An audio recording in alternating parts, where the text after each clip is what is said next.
keadaan skor struknya berat gitu, dan kemudian kita lakukan tindakan trombolisis berhasil gitu ya, dan atau trombektomi kemudian berhasil gitu, gejalanya bisa balik normal lagi Pak Bu, gangguan menelan gitu. Walaupun nggak semua pasien ada gangguan menelan, tetapi nggak sedikit juga saya temukan.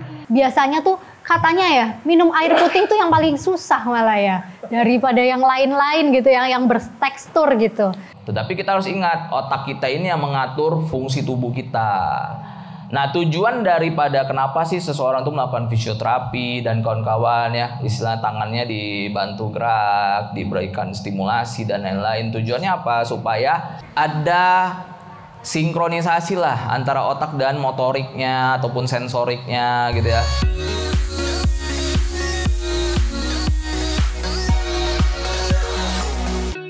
Itu nanti rumah sakit tersebut itu bisa merefer ke kita gitu loh.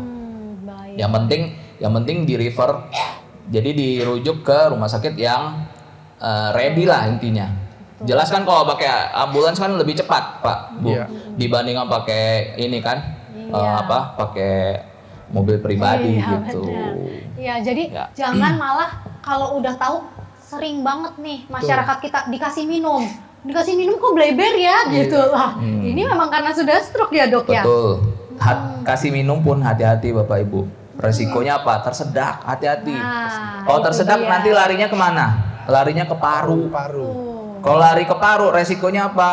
Dia bisa kondisi disebut pneumonia aspirasi. Resikonya tinggi untuk menyebabkan kematian. Jadi dan resiko komplikasi ya. Kalau nggak ke kematian biasanya apa? Komplikasi Pak, komplikasi ke paru, dan itu sangat beresiko. Jadi ini salah satu gejala stroke yang lain seperti yang kita tahu Dok ya. Ini Pak gangguan menelan. Gitu. Walaupun nggak semua pasien ada gangguan menelan, tetapi nggak sedikit juga saya temukan pasien gangguan menelan ya. Nah itu sangat hati-hati. Jangan nanti cuma datang, istilahnya kita harusnya nanganinnya cuman stroke-nya gitu Dok ya. Tapi kita harus konsulin paru juga. Harus mengkonsulkan dokter paru atau penyakit dalam ya untuk nanganin masalah parunya juga gitu. Karena ternyata di ronsen, ternyata pneumonia gitu ya. Nah itu yang kita nggak harapkan sih. Nah makanya dari proses penyembuhan kawan Mak Jus yang ada di sini, biasanya tuh katanya ya minum air putih itu yang paling susah malah ya, daripada yang lain-lain gitu, yang bertekstur gitu. Betul. Jadi udah levelingnya tingkat tinggi tuh kalau udah bisa minum air putih dengan udah enak nih, udah glek-glek gitu ya katanya. Lega ya, terasa lega. Nah ngomong-ngomong segera ke RS, nah kita mau tanya kalau mau ketemu sama Dokter Riki ke RS mana dan jam berapa tuh Dok? Kira-kira. Saya sih saat ini memang nggak banyak ini ya Dok, nggak setiap hari gitu. Jadi saya adanya di hari Selasa, Rabu dan Jumat. Itu adanya di 17.30 sampai 19.00 Dok. Oke, tuh dicatat ya. Nah nanti boleh kalau misalnya mau janjian, teleponnya ke Siloam Hospital Bogor gitu. Oh ya Dok, tadi ada beberapa pertanyaan terkait dengan konsumsi obat. Nah kalau ketika udah pasca stroke nih, kan obatnya awalnya banyak nih. Kapan kita bisa mengatur menurunkan yang tadinya 16 jadi 8 atau seperti oke. Ya ini karena banyak penyintas juga ya. Jadi sebenarnya memang topiknya enak bicara tentang penanganan pasca stroke juga gitu ya. Ya kalau terkait dengan obat, memang obat stroke ini kan sebenarnya kan contohnya apa ya Bu ya, kalau stroke sumbatan gitu, yang paling penting apa sih kalau yang harus dokter berikan gitu, nomor satu itu yang paling penting itu ada pengencer darah Pak. Ya, jadi itu yang nggak boleh putus sama sekali. Ya, itu yang nggak boleh putus sama sekali. Jadi setiap hari harus diminum, dikonsumsi. Tujuannya apa? Supaya kita berharap stroke-nya nggak berulang. Karena stroke itu jahat, dia bisa berulang ya. Ya, jadi sangat mudah berulang. Banyak juga kan pertanyaan ke kita dokter ya. Dok, kenapa sih saya sudah atur pola makan? Ini yang penyintas ya, pertanyaan seorang penyintas stroke gitu. Dok, kenapa sih saya sudah atur pola makan, saya udah nggak merokok, saya udah olahraga tiap hari, jalan sehat dan lain-lain gitu. Saya nggak stres apa segala macam, tapi kok saya masih kena stroke ya gitu. Nah, pasti ada pertanyaan-pertanyaan seperti itu kan, kenapa kok bisa gitu. Nah, itulah salah satunya kita juga bisa melakukan pemeriksaan apa namanya DSA tadi. Jadi dengan DSA ini sebenarnya tujuannya apa sih? Dia kan untuk menilai ya atau mengevaluasi dok daripada bentuk pembuluh darah otak kita gimana, alirannya gimana, ada kelainan atau tidak gitu. Meskipun pasien ini sudah mengalami stroke gitu ya, pemeriksaan itu tetap penting. Kenapa? Karena saya belajar dari pengalaman pasien-pasien pasca stroke gitu ya, atau pasien yang sudah mengalami stroke kemudian saya lakukan DSA gitu ya. Ternyata penyebabnya nggak selalu karena sumbatan yang benar-benar yang kalau kita sebutnya oklusi dok, atau menyumbat 100% pembuluh darah otaknya, belum tentu. Ada kondisi, ingat ada kondisi yang disebut dengan intracranial atherosclerosis atau ICAT namanya Pak. Jadi pembuluh darah otak kita itu ada kecenderungan untuk bisa menyempit. Jadi bisa saja stroke-nya itu terjadi karena, dan ICAT ini paling banyak justru. Jadi pembuluh darahnya itu memang awalnya itu sudah menyempit gitu. Ternyata pada saat di DSA gitu ya ditemukan pembuluh darahnya itu ada yang menyempit cukup progresif, dan kadang dengan obat juga belum tentu bisa membantu gitu ya. Itulah sebabnya kadang ada tindakan-tindakan khusus yang bisa kita lakukan. Contohnya dalam hal ini untuk mencegah stroke selanjutnya gitu kan, kita biasa melakukan angioplasti dan atau kita bisa lakukan stenting. Jadi angioplasti itu seperti balon begitu dok, Kak. Jadi balon itu nanti kita arahkan ke pembuluh darah yang menyempit tadi gitu ya. Kemudian kita, karena dia kan nyempitnya anggap nih ya, misalnya ini normalnya segini Pak Bu, terus dia nyempitnya segini nih Pak Bu, otomatis apa? Dia sama kayak pipa kan, alirannya udah nggak akan lancar gitu, dan stroke gampang sekali terjadi berulang gitu. Ternyata problemnya di situ gitu.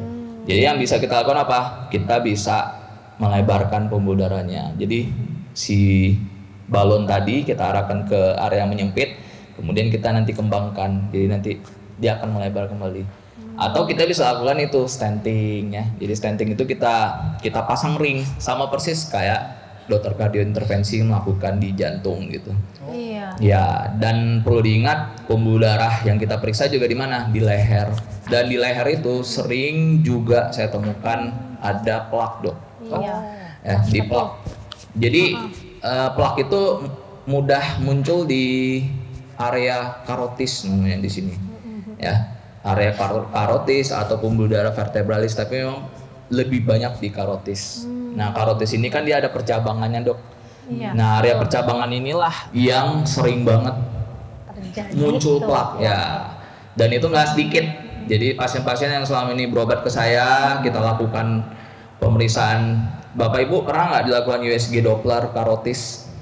Ya, jadi ya di USG ya di lehernya, dan USG Doppler karotis. Pernah dengar TCD nggak Pak? Transcranial Doppler ya, atau TCCD sekarang namanya Transcranial Color Doppler ya. Itu bisa jadi screening awal gitu. Bisa jadi screening awal kita untuk melihat gitu ada nggak plak pembuluh darah ya. Kalau TCD kan biasanya lebih untuk melihat aliran dok. Jadi alirannya terganggu atau enggak gitu. Kalau USG kan kita bisa melihat memang plaknya kelihatan atau enggak ya. Kemudian alirannya juga bisa kita lihat. Jadi screening seperti itu juga sangat penting gitu. Betul banget. Nah kayaknya pada nggak sabar mau tanya ya. Kita buka 2 pertanyaan aja ya. Boleh. Silakan Pak Yusuf Mana dengan Pak Yusuf Mana dan Ibu mungkin Ibu yang di belakang Pak Sony ya. Silakan. Silakan Pak Yusuf Mana. Iya. Pak Yusuf yang udah sering mencoba beberapa treatment gitu dan pemeriksaan, silakan. Selamat sore dok. Iya, selamat sore Pak. Namanya saya Yusuf dok. Stroke Care Kresna dari Tangerang Raya. Iya. Saya 5 tahun yang lalu, 5 bulan lah dok. Saya mengalami stroke hemorragik. Yaitu pecah darah. Iya. Nah, pertanyaan saya dok, apakah yang pecah itu bisa normal kembali atau tidak? Sehingga pikiran saya selama ini mungkin itu karena penyebabnya kali, sehingga tangan ini yang diobok-obok terus dok. Ya. Yap. Cuman tidak signifikan gitu dok. Nah barangkali pertanyaan kedua, barangkali pas stroke tadi kan golden period yang dibahas, mungkin pas stroke misalnya kita semua pas stroke semua dok, sudah tahunan. Nah adakah cara gitu untuk menyembuhkan ini, mempercepat yang gitu? Sudah bertahun ya. Dari Rumah Sakit Siloam Bogor mempunyai sesuatu khusus gitu untuk mempercepat, sehingga kita datang Ranju boleh datang di Bogor. Datang Bogor udah pasti. Kalau misalnya pasca stroke itu ditangani hanya setahun saja itu sudah sembuh, wah semua saya lari ke Bogor dong. Itu aja pertanyaannya. Kemudian masalah USG leher, saya pernah mengalami dok. Memang betul, saya waktu itu USG leher 3 bulan yang lalu ada terdapat plak.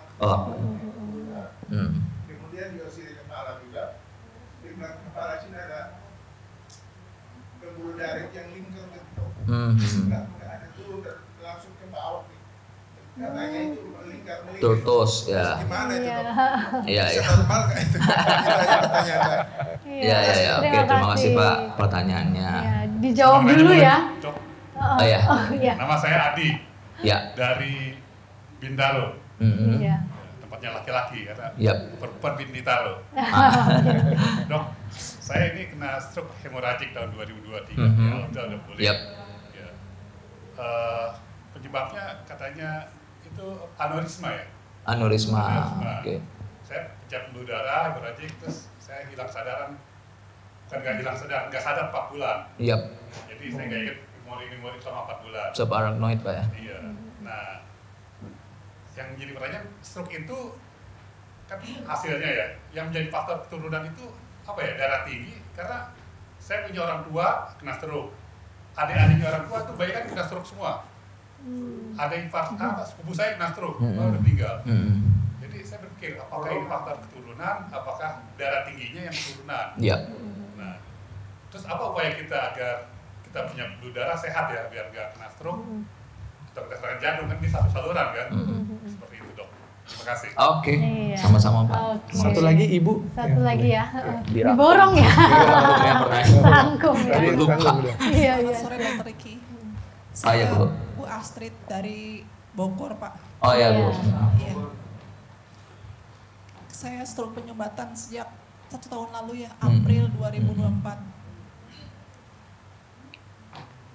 Sama dengan pertanyaannya Pak Yusuf mana tadi. Kita ini kan udah instant stroke ya, yang kadang-kadang tangan ini udah diobok-obok gitu. Udah dilatih apapun, tapi tetap aja begini gitu dok. Jadi pertanyaan saya, apakah di Brain Center Siloam Hospital ada metode yang bisa membuat kita bisa cepat pulih yang Pak Yusuf ya? Ya, oke. Terus saya mau penjelasan mengenai terapi TMS, apakah ada di Siloam Hospital? Ya, TMS. Belum ada sih. Transcranial magnetic ya. Iya. Terima kasih dok. Ya, oke. Cukup 3 pertanyaan. Oke, cukup 3 pertanyaan. Sudah banyak sebenarnya. Pertanyaan yang pertama itu biasa kenapa ini tangan udah diobok-obok ya ke sana sini gitu ya, udah di treatment, di fisio dan lain sebagainya gitu dok, tapi sudah menaun nih gitu kan. Masih mungkin tadi pertanyaan pertama yang saya ingat itu bisa nggak pembuluh darahnya tuh sehat lagi gitu ya. Nah mungkin itu tadi pertanyaan pertama Bapak tadi. Oke, mungkin saya coba menjawab ya dok ya, silakan. Pak ya. Ya, jadi kabar nggak enaknya adalah memang stroke itu cannot be cured. Tahu nggak Pak Bu artinya apa? Tidak bisa balik lagi. Dia nggak akan bisa 100% kembali normal. Itu kenyataan yang terjadi ya.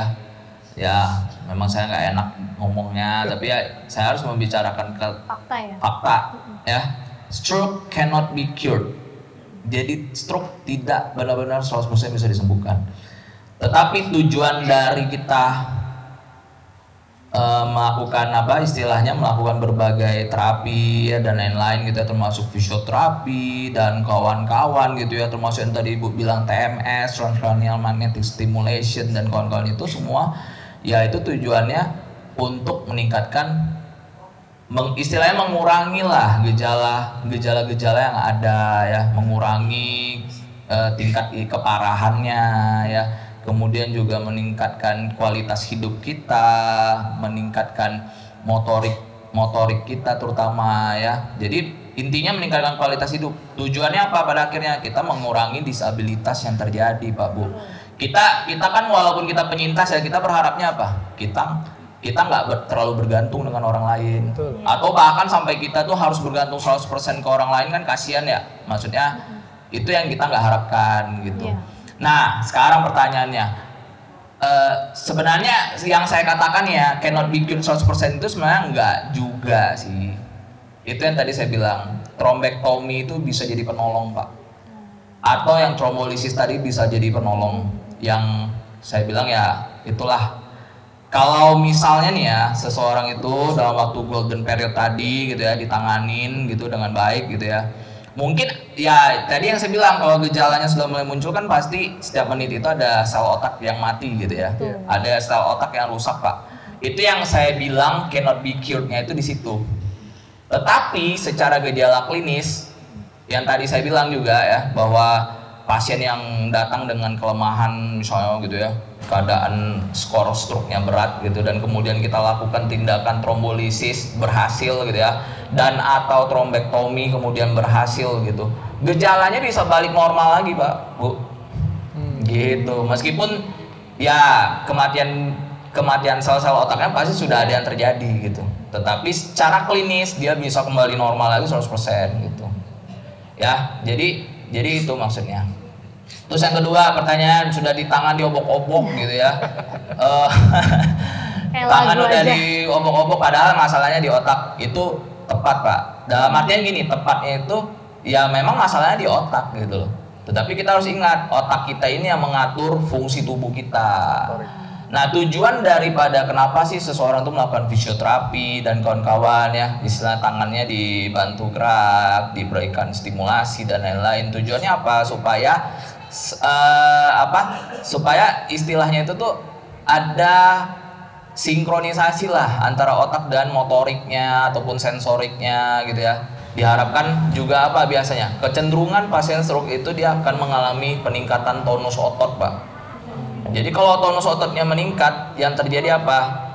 Pasien itu cenderung kaku. Kalau dia sudah di tahap kaku dan kita nggak melakukan fisioterapi atau latihan-latihan ini ya terkait dengan physical rehabilitation atau terapi fisik tadi, yang terjadi adalah lama-lama memang akan sulit, Pak, nanti bergerak ataupun berjalan. Itu yang kita nggak inginkan. Setidaknya dengan fisioterapi kita membuat keadaan, dalam hal ini paling utama motoriknya ya, motorik itu pergerakan tubuh kita nggak lebih parah. Itu saja. Betul. Karena semakin didiemin semakin kaku. Semakin gitu kan? kaku, tonus ototnya bisa meningkat. Neuroplastisitas. Ya itu, ya setuju, Pak. Tapi sampai sekarang itu masih dalam penelitian juga. Jadi sebenarnya pada dasarnya, Pak, sampai saat ini yang saya tahu ya, teori neuroplastisitas itu masih dalam penelitian terus. Jadi sel otak yang sebenarnya sudah rusak itu memang sampai saat ini, kalau kita bahasakan gimana ya, belum benar-benar bisa dibalikan lagi normal gitu. Dan ya itu, Pak, Bu, gejala seseorang yang sudah mengalami stroke itu pasti akan meninggalkan gejala sisa, pasti. Ya apapun itu, meskipun cuma sedikit minimal, gitu ya, meskipun cuma minimal tapi pasti ada gejala sisanya. Jadi ya dalam artian ya sedikit banyak berdamai tapi tetap semangat dan berusaha terus. Itulah sebabnya kenapa kita juga tim dokter kan selalu memberikan ini ya, terapi ini itu semua ya, dari pola hidup, pola makan, itu semua akan menentukan apa istilahnya kualitas hidup Bapak Ibu pastinya. Gitu. Betul. Ya. Jadi stroke ini nggak cuman kita tuh harus mengandalkan obat saja gitu misalnya, tetapi pola hidup kita masih nggak benar gitu, masih ngerokok, masih makan sembarangan, ya susah, Pak, Bu, ya. Jadi itu harus ada kesadaran dari diri kita sendiri juga sebagai pasien stroke gitu. Kemudian pertanyaan tadi di silom ada nggak gitu supaya lebih cepat sembuh gitu ya. Ini kalau kita berbicara ini ya di luar daripada trombolisis dan trombektomi tadi ya. Ini anggapannya pada pasien-pasien yang sudah mengalami stroke, pasca stroke gitu. Biasanya kita memang lebih ke penanganan obat-obatan. Jadi obat-obatan, kemudian fisioterapi ya. Terapi-terapi stroke lain yang bisa dilakukan seperti neurofeedback, TMS dan kawan-kawan itu memang kita bisa jadi inilah opsi, ya bagian dari terapi kita gitu. Tapi pada dasarnya itu kalau saya nomor 1 ya modifikasi faktor resiko yang masih bisa dilakukan. Misalnya nih Bapak Ibu ada diabetes, ya diabetesnya ditangani baik-baik. Pola makan, pola hidupnya harus teratur, gitu, harus bagus gitu, menghindari makanan tinggi karbo misalnya, ya berobat ke dokter penyakit dalamnya juga harus rutin misalnya gitu. Kalau misalnya ada darah tinggi, ya darah tingginya ya diatur baik-baik, dikontrol baik-baik, gitu, jangan minum obatnya angot-angotan misalnya, kemudian begadang terus misalnya, ya jadi harus diatur baik-baik gitu, jadi semuanya nanti akan saling sinergis lah untuk memperbaiki keadaan Bapak Ibu gitu. Mungkin terus tadi pertanyaan yang lain apa ya? Keturunan tadi itu. Oh iya, yang ini Pak, yang pendarahan subarak itu ya yang Bapak akibat daripada aneurisma gitu ya. Jadi kalau saya sih mungkin angkapnya Bapak mengalami pendarahan subarachnoid Pak ya.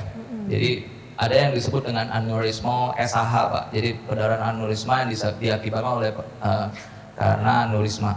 Dan itu memang porsinya paling besar Pak, 80%-an ya dari semua pendarahan subarachnoid yang spontan.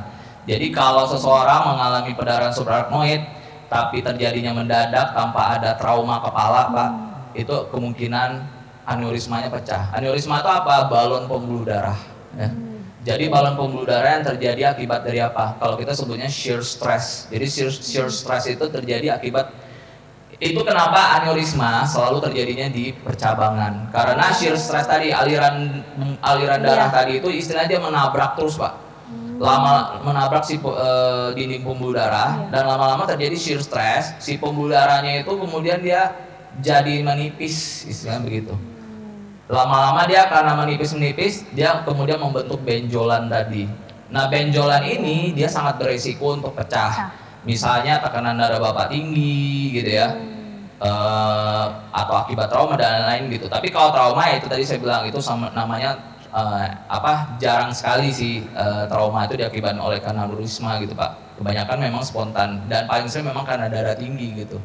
Dan pada saat dia pecah ya dia akan menimbulkan gejala SAH Pak, seperti itu. Dan biasa tindakan yang kita lakukan kalau di bidang neurologi intervensi itu kita sebut dengan coiling.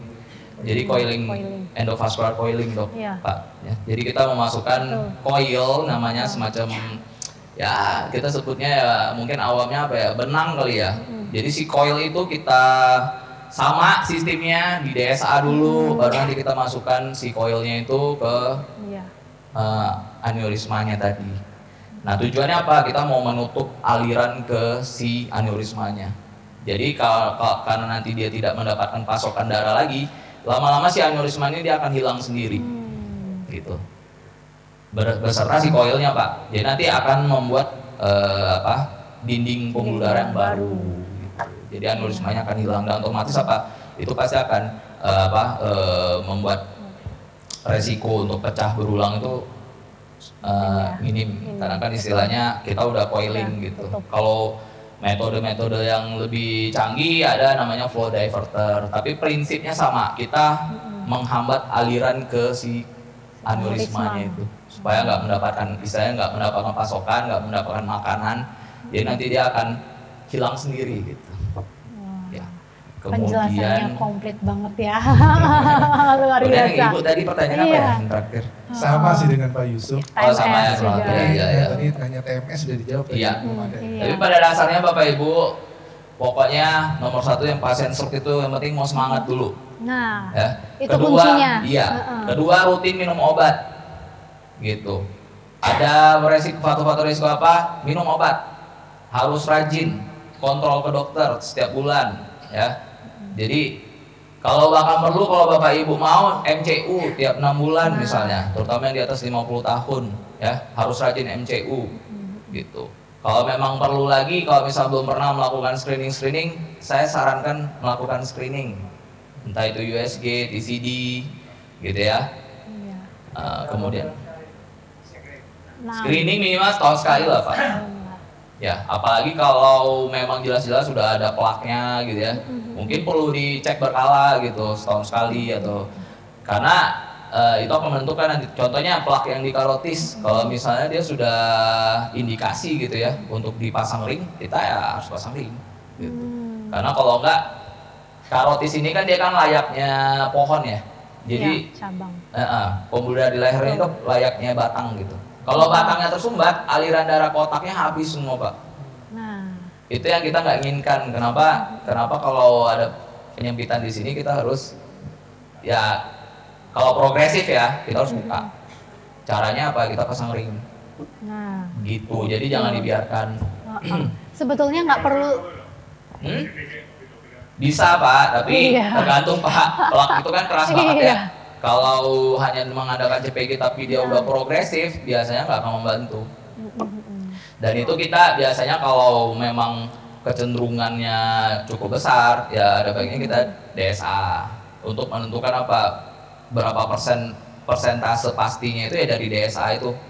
Jadi kita bisa menentukan berapa persen, misalnya 70%, ya udah kita mungkin indikasi untuk kita kerjakan. Gitu. Apalagi kalau dia simptomatik. Simptomatik itu istilahnya dia sudah bergejala gitu. Jadi kalau sudah bergejala dan jelas ada penyempitan yang progresif di situ, ada baiknya kita lakukan tindakan. Bisa dengan endovaskular stenting atau bisa juga di arterektomi, CA dok namanya ya, carotid arterektomi. Tapi itu beda saraf yang melakukannya. Tergantung tergantung indikasinya, tergantung kondisi pasiennya, pilihan yang mana gitu ya. Yang jelas kalau kita melakukan stenting, kita pasti masukannya dari tetap sama prinsipnya kayak DSA. Kita hanya memasukkan dari pangkal paha. Jadi dia less invasif lah istilahnya dok. Dalam bahasa ininya ya kita hanya menusukkan satu jarum, tidak ada bedel-bedelan gitu. Misalnya nggak ada yang pisau yang dimasukkan atau yang memotong atau apa gitu. Sekali lagi ini tindakan minimal invasif. Jadi nggak perlu takut sebetulnya. Jadi pertama tidak perlu takut screening, karena screening itu kadang pada takut menerima kenyataan karena lebih cepat ketahuan lebih baik ya gitu. Dan jangan takut juga diintervensi karena tindakan-tindakan minimum invasif ini juga memang sudah terstandarisasi juga gitu. Dan memang pastinya dilakukan oleh tenaga profesional gitu. Dan tentunya setiap tindakan memang pasti akan ada resiko gitu ya dok, apapun itu gitu. Cuma lebih baik kita melakukan sesuatu daripada tidak sama sekali gitu kan. Nah, oleh karena itu terima kasih banyak nih kawan Makjus, hari ini udah pada berapa SKS nih sama dokter Ricky ya. Jadi dia makin pinter ya. Makin pinter nih kan. Kalau ada yang mau tanya-tanya lebih lanjut, diperiksa juga di screening gitu. Bahkan ada yang berniat melakukan tindakan jika diperlukan, bisa langsung menghubungi dokter Ricky melalui Siloam Hospital Bogor. Nah, terakhir nih pesannya dok, sebelum dokter mau berpraktek kembali nih karena sudah siap kan. Saksikan terus Kedai Makjus yang memotivasi, mengedukasi, juga menghibur. Bye.